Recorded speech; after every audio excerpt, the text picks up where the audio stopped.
Yes. My name is Melissa Albaum. I'm a Clackamas County resident and the Executive Director of Clackamas Women's Services. And I'm here to represent domestic and sexual violence victims in the state of Oregon. I've been doing this work for 17 years, and I would love to see us taking the guns out of the hands of criminals.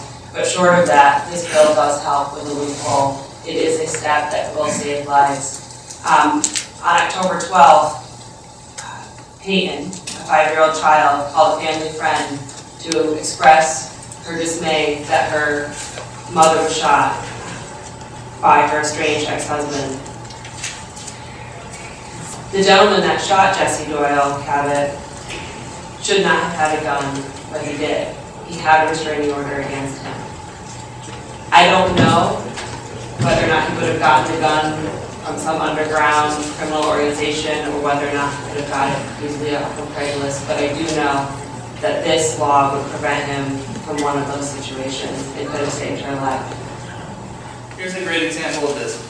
And another person brought this up earlier. This last October, my sister-in-law, Jessie, she was shot in the head in front of her 2 young daughters, Peyton and Paige.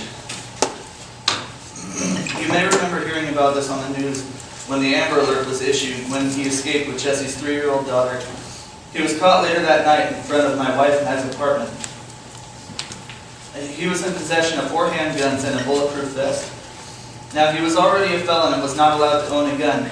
He didn't get his gun by buying from a friend, from Craigslist, from Armslist, or anything of the sorts.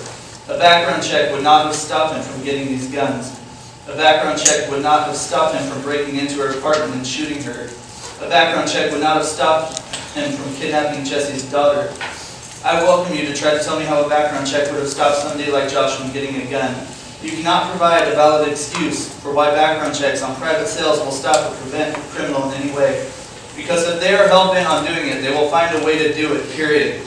Now, Senator Przansky, or any other member of this committee, I encourage you to present me with a valid reason as to how universal background checks would have prevented my sister-in-law's murder.